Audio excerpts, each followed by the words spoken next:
ओम शांति। 1/9/2023 के बाबा के मधुर महावाक्य। आज का विचार, मेडिटेशन अर्थात ध्यान, ध्यान करना अर्थात अपना ध्यान रखना। तो बाबा आज हम बच्चों कहते हैं, मीठे बच्चे, देश आए सबकी याद भूल, बाप जो है जैसा है उसे ही अर्थात पहचान, स्वयं को बिंदी समझ, बिंदी रूप से बाप को याद करो। देश आए सबकी याद भूल, बाप जो है जैसा है उसी अर्थात पहचान, स्वयं को बिंदी समझ, बिंदी रूप से बाप को याद करो। प्रश्न, कौन सा ज्ञान इस समय बाप से ही तुम्हें मिलता है और कोई नहीं दे सकता? कौन सा ज्ञान इस समय बाप से ही तुम्हें मिलता है और कोई नहीं दे सकते? उत्तर, तुम स्त्री पुरुष में रहते, गृहस्थ भार की संभाल करते, पवित्र हो। ये ज्ञान अभी इसी समय बाप तुम्हें देते हैं और कोई ये ज्ञान दे नहीं सकता है। तुम्हें दान तो 5 विकारों का करना है, लेकिन मुख्य है ये विकार काम जिस पर पूरी विजय पानी है। सर्वशक्तिवान बाप की याद और श्रीमत पर चलने से ये ताकत मिलती है। गीत, दुखियों पर रहम करो माँ बाप हमारे। ओम शांति। वही बाप बैठ बच्चों को समझाते हैं। कौन है ये बाप? ये बच्चे जानते हैं जिसके सम्मुख बाप बैठे हैं। अब तुम बच्चों की बुद्धि का योग बेहद के बाप तरफ है। बुद्धि का योग अभी हद के बाप से तोड़ना है। सारी दुनिया के जो भी मित्र संबंधी हैं, बल्कि इस देह को, दुनिया को, सबको भूलना है। ये बाप के डायरेक्शन मिलते हैं। बाप बच्चों को कभी नहीं भूलते हैं। बाप तो कहते हैं भक्ति मार्ग में भी तुम भक्तों की भी हम संभाल करते आए हैं, परंतु ड्रामानुसार तुम बच्चों को भूलना ही है। भुलाती है माया, हम आत्मा हैं ये भी रावण भुला देते हैं, देह अभिमानी बना देते हैं। ये तुम बच्चों का पाठ है। ऐसे नहीं कि तुम वहाँ सिर्फ बाप को भूल जाते हो, परंतु वह जो है जैसा है उस बाप की याद और सुख देने वाले का ज्ञान भूल जाते हो। अभी तुम जानते हो बाबा कलब कलब आते हैं। बाबा कैसा है ये भी बुद्धि में धारण करना है। मनुष्यों ने तो शिवलिंग का बड़ा चित्र बना दिया है और सभी के चित्र तो ठीक हैं, जैसे ब्रह्मा विष्णु और शंकर का चित्र भी ठीक है, मंदिर में पूजे जाते हैं, परंतु परमपिता परमात्मा का नाम रूप देश काल जो है वह भूल जाते हैं, चित्र भी भूल जाते हैं। अभी तुम बच्चों को समझाया जाता है कि आत्मा बिंदी रूप है, स्टार मिसल बिंदी है, भुरकुटी के बीच में रहती है। बच्चे जानते हैं हम आत्मा हैं, शरीर की भुरकुटी के बीच में आत्मा का स्थान है। ये तो सब मानेंगे, बहुत सूक्ष्म बिंदी जैसी है। ये भी जानते हो कि परमपिता परमात्मा भी ऐसे बिंदी रूप ही होगा। खुद आकर के समझाते हैं कि मैं भी बिंदी हूँ, परंतु मनुष्य ने बड़ा रूप ज्योतिर्लिंग बना दिया है, जैसे बुद्ध का बड़ा लंबा चौड़ा रूप बनाते हैं। पांडवों के शरीर भी भक्ति मार्ग में बहुत लंबे बनाते हैं। भक्ति मार्ग में लंबे चित्र होते हैं, ज्ञान मार्ग में छोटी चीज होती है। परमात्मा कहते हैं मैं बिंदी हूँ, कहाँ कहाँ बहुत बड़ा लिंग भी रखते हैं, नहीं तो बिंदी की पूजा कैसे हो सके? पूजा तो जरूर बड़ी चीज की ही होगी। तुमको अभी बिंदी रूप समझाया है। इन बातों को मनुष्य तो समझ न सके। तुम बच्चों को भी पहले ये समझ नहीं थी, अब भी जब परिपक्व अवस्था हुई है तो समझते हैं। ये तो यथार्थ बात है। अगर शुरू से लेकर बाबा भी समझाते तो हम समझ नहीं सकते, क्योंकि बिंदी कोई चीज़ तो है ही नहीं, हम मानते नहीं। परंपरा से शिवलिंग कहा जाता है, फिर ये क्या है? तो बाप समझाते हैं कि वह भी रोंग है। मैं जो तुम्हारा बाप हूँ मैं भी बिंदी हूँ, तुम्हारा भी बिंदी रूप है, परंतु पूजा आदि के लिए शिवलिंग बनाते हैं बड़ा। आत्मा का रूप भी शालिग्राम बनाते हैं, परंतु ऐसे तो है ही नहीं। आत्मा इतनी बड़ी हो ही नहीं सकती। आत्मा देखने में भी बड़ी मुश्किल आती है। ये समझने की बड़ी गूढ़ बातें हैं। आत्मा भी बिंदी रूप है। इस छोटी सी आत्मा में 84 जन्मों का पाठ है। एक सेकंड ना मिले दूसरे से। 84 जन्मों का पाठ सारा एक छोटी सी आत्मा में नूंदा हुआ है। ये बड़ी कुदरत की बात है। सारा पाठ बिंदी में रहता है। उस नाटक में भी तबाह कहे उस नाटक में भी पाठ बजाने वाले की बुद्धि में सारा पाठ रहता है। वह है छोटा पाठ। ये 84 जन्मों का पाठ अच्छी रीति समझना है और फिर समझाने की भी बड़ी युक्ति चाहिए। इतनी छोटी बिंदी है, कितनी छोटी है, कितनी शक्तिवान है। उनको परमपिता परमात्मा कहा जाता है। तुम आत्माएं उनसे योग लगाने से मास्टर सर्वशक्तिवान बनते हो। माया पर जीत पाकर अटल अखंड सुख शांति में राज्य करते हो। कितनी समझने की बातें हैं। ये है पढ़ाई, है भी बहुत सहज। ये बाप ही समझा सकते हैं, कोई मनुष्य नहीं समझा सकते हैं। बरोबर इतनी छोटी चीज़ परंतु नाम कितना बड़ा रखते हैं। ज्ञान का सागर है। तुम कहते हो मनुष्य सृष्टि का बीज रूप चेतन है, सत्य है, अविनाशी है। कहते हैं आते हैं परंतु किसकी बुद्धि में नहीं आता है। वह क्या वस्तु है। गुण तो बहुत अथाह गाते हैं। अभी तुम बच्चे बाप के सम्मुख बैठे हो, जान गए हो ना। आत्मा तो सम्मुख ही है। सब आत्माएं भाई भाई हैं। कितनी छोटी छोटी बिंदी है, विचार करो। मूल वतन का हम जो चित्र बनाते हैं उसमें बिंदु रूप ही दिखाते हैं। जैसे स्टार आकाश तत्व में ऊपर खड़े हैं, वैसे ही आत्मा अपने अपने सेक्शन में है। शांति धाम जिसको परम धाम बोलते। झाड़ छोटे छोटे स्टार्स का बना हुआ है। वहाँ से फिर आत्मा आती है, शरीर धारण करती है पाठ बजाने के लिए। कैसे नंबरवार आत्मा आती है, ये सारी बुद्धि चलनी चाहिए। हर एक धर्म का सेक्शन अलग होता है। बाप बाप दृष्टांत दे समझाते हैं। बर्टिन ट्री का मिसाल समझाते हैं। हिंदी बहुत जगह चलती है तो बच्चों को हिंदी भाषा में समझाना पड़ेगा। परमपिता परमात्मा भी हिंदी भाषा में ही समझाते हैं। आजकल जहाँ तहाँ इसका विचार करते रहते हैं। एक भाषा होना ही तो मुश्किल है। कई समझते हैं कि परमपिता परमात्मा ने सब भाषाएं जानते होंगे, परंतु ऐसे तो हो ना सके। अथाह अनेकानेक भाषाएं हैं, वह तो सीखनी पड़ती है। परमपिता परमात्मा को तो कुछ भी सीखना नहीं है। उन्होंने कल पहले जिस भाषा में समझाया है उसमें ही समझाते हैं। बाकी भाषाएं तो हर एक को पढ़नी होती है।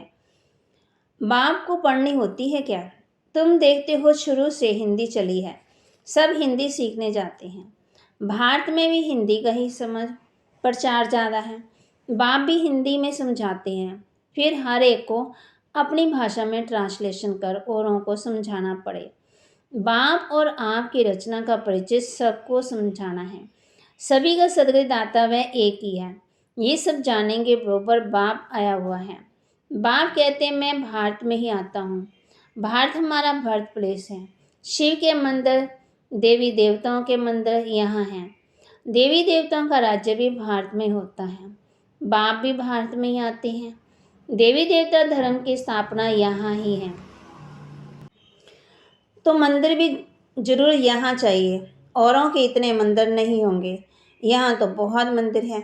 घर घर में लक्ष्मी नारायण के चित्र, राधे कृष्ण के चित्र, राम सीता के चित्र रखते हैं, क्योंकि भारत में होकर गए हैं। परंतु उन्होंने कैसे राज्य लिया वह भी भूल गए हैं। बाबा कहते चैतन्य में राज्य करके गए हैं ना। लक्ष्मी नारायण वैकुंठ में महाराजा महारानी हैं। उनको राज्य किए कितना समय हुआ ये भी जानते हो। मुख से कहते भी है ना, क्राइस्ट से 3000 वर्ष पहले देवी देवताओं का राज्य था। तो क्राइस्ट को 2000 वर्ष हुए, तो जो ऐसे कहते हैं उन्हें उसी बात पर समझाना चाहिए।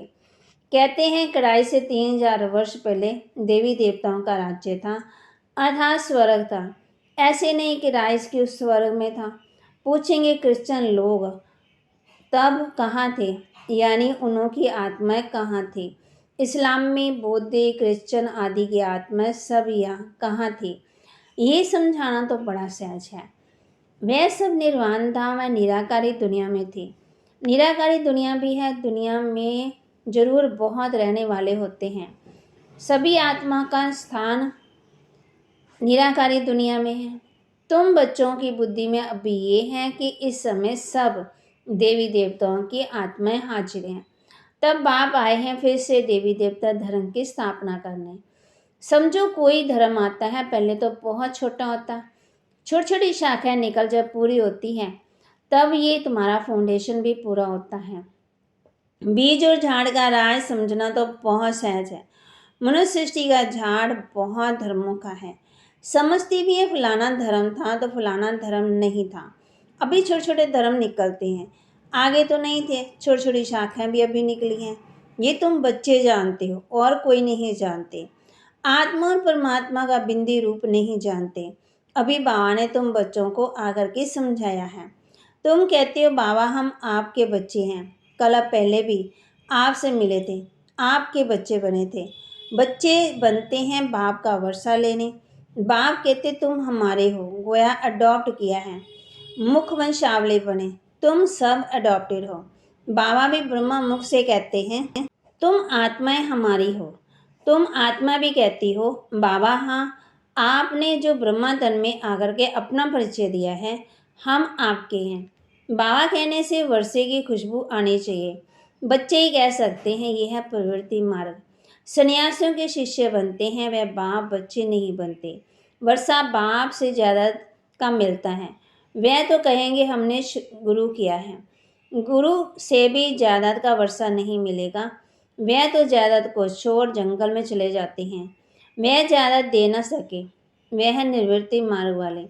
बाप तो जायदाद देते हैं, उनसे कुछ नहीं मिलता।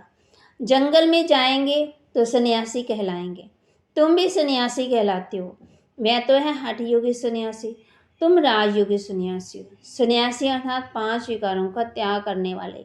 तो तुम त्याग करते हो और फिर पवित्र दुनिया में चले जाते हो। वह त्याग करते हैं परंतु पवित्र दुनिया में नहीं जाते हैं, पति दुनिया में रह जाते हैं। तो बाप समझाते हैं आत्मा कितनी छोटी है, इतनी छोटी वस्तु में कितनी ताकत है। अविनाशी भी है, वह बाप इस शरीर द्वारा समझाते हैं।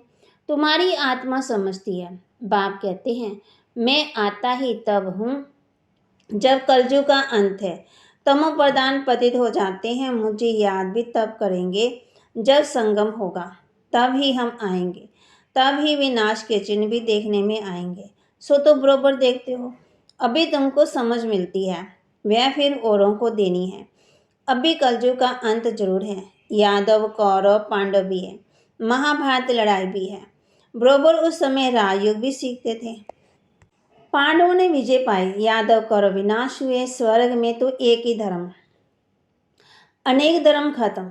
ये बाप बैठ समझाते। बच्चे जानते हैं बाबा की इस राजयोग की शिक्षा से हम बरोबर सो देवी देवता पदवी पाते हैं। तुम पुरुषार्थ करते हो, हम तो नर से नारायण ही बनेंगे। बाप का वारिस जरूर बनेंगे, तख्त नशीन बनेंगे।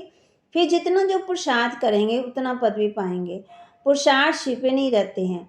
जो पुरुषार्थी हैं वह बड़े मस्त होते हैं। पहले पहले प्रतिज्ञा करते हैं। बाप के जन्म के बाद है रक्षाबंधन। बाप को जानते हैं, पहले प्रतिज्ञा करनी है। बाप कहते हैं ये विकार महाशत्रु हैं। दान तो 5 ही विकारों का करना है, परंतु पहले पहले मुख्य काम है, इनसे बड़ा खबरदार रहना है। बल स्त्री भी साथ हो, गृहस्थभार में रहते पवित्र रहना है, मेहनत का काम है। सर्वशक्तिवान बाप को याद करने और उनकी श्रीमत पर चलने से ताकत मिलती है।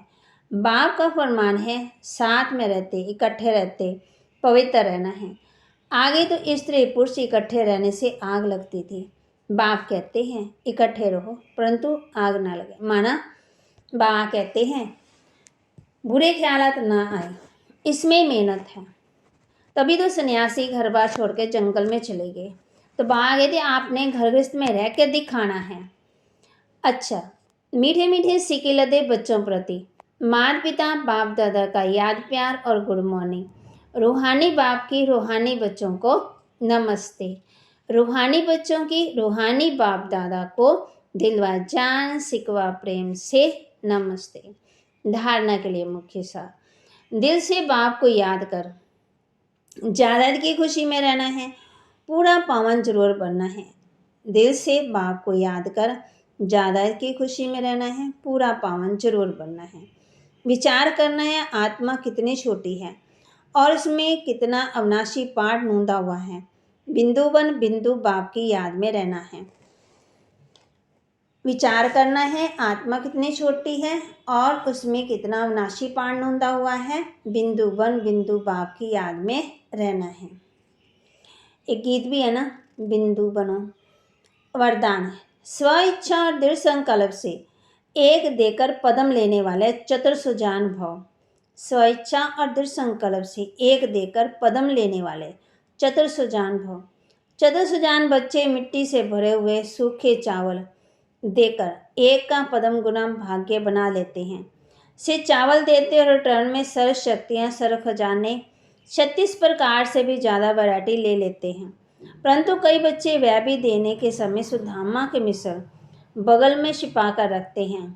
बाप खींच कर ले लेते हैं, लेकिन खींच कर लिया तो उसका रिटर्न इतना नहीं मिलता। इसलिए स्व इच्छा और दृढ़ संकल्प से एक देकर पदम लेना, ये चितराई है। इस देने में ही कल्याण है। स्लोगन, साक्षी बन न्यारे होकर हर खेल को देखने वाले साक्षी दृष्टा हैं। साक्षी बन न्यारे होकर के हर खेल को देखने वाले ही साक्षी दृष्टा हैं। आज हम किस बात का अभ्यास करेंगे? विचार करना है कि मैं आत्मा छोटी सी बिंदी हूँ और अविनाशी प्राण नोंदा हुआ है। बिंदु बन बिंदु बाप को याद करना है, खुशी में रहना है, दिल से बाप को याद करना है, पूरा पावन बनना है। ओम शांति।